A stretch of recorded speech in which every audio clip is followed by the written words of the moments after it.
You know, I walked out in the field this morning at 9:30 and I looked out at the sea of people. And it just took me back to the first years of this concours when Bill started, and he'd worked 12 months for that concours. And after it's all done, and he finally worked to get everything taken down, he had to pour thousands and thousands of dollars out of his own pocket to pay the final expenses. He didn't make any money off it. He did that for the first few years. And every year, he put more money into it. You know, he didn't have to put money into it anymore.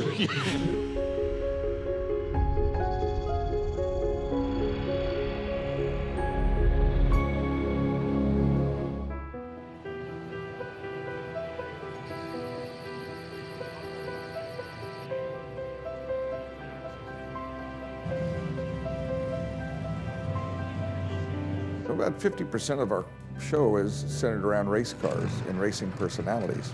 I've always been into racing. I've raced for about 35 years myself. I felt it would be an appropriate time to celebrate the career of our heroes and allow the public to have interface with them, something you can't do at a racetrack. You can't go to the Daytona 500 and shake Jeff Gordon's hand. You can come to Amelia and meet Johnny Rutherford, Dario Franchitti, Dan Gurney, Stirling Moss. It'd be like a guy into baseball being able to go up and shake Mickey Mantle's hand.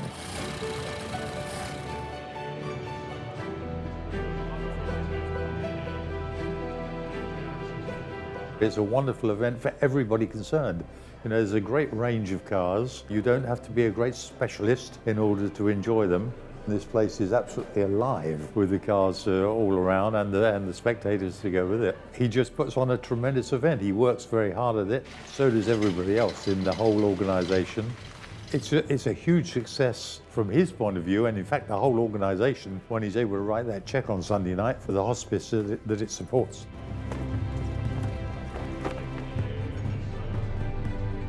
I'm not really a concours guy. I'm not the kind of guy that picks grass out the tires and polishes everything. I drive my cars, but I thought it would be a good opportunity to bring an event to the Jacksonville area.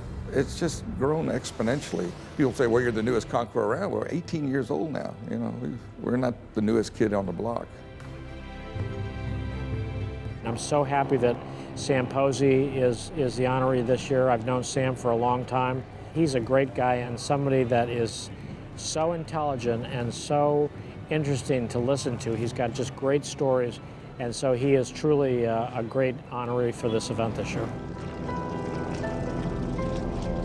I still just can't believe I was chosen. I mean, it's just a wonderful, wonderful thing. I mean, when I look at the list of the other guys, it's like an all-star list. I can't believe, I really don't belong on it, but it's great that he picked me. I'm getting, the one category I can say I've got everybody covered is I'm enjoying it more than anybody else ever has.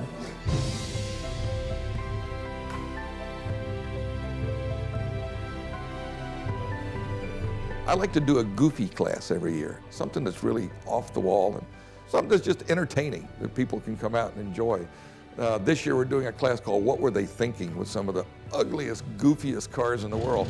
And I work real hard on those classes because where I think I have succeeded is if someone comes up after the show who's very, very, very knowledgeable, a Jay Leno of this world who knows every car, walks up to me and says, I never knew that car existed. If they do that, I go away smiling. This is a show for guys who are really interested in the people, in the history, and all of the things that made the automobile interesting.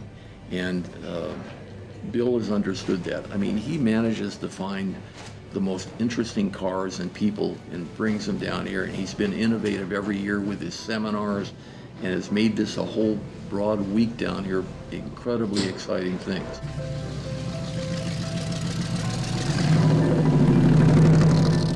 This year, we're doing the new Corvette. We have about 500 students coming in, and we have Peter Brock, who designed the original Stingray in '59, and Ed Welburn, the Vice President of Global Design for General Motors, talking about the '63, which was the inspiration for the new C7. Then we're going to unveil the C7. We're exposing these young children to career paths they may not think about in design or building. We're going to talk about how a car evolves. And I think it's something we owe to the community.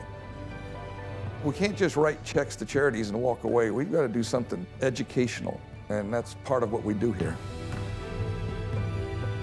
It's very, very special. I mean, it's something we like to come to. Obviously, we meet a lot of friends.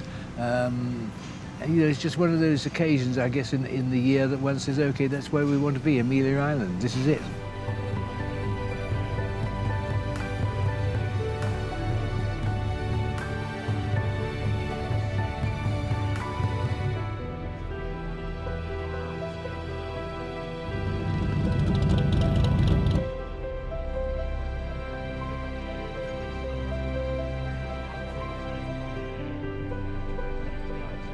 People ask me, how do you look on the Amelia Island Concours D'Elegance? I said, well, the two fairways out there are my canvas, and every year I paint a portrait of automotive history. And to me, that's exciting.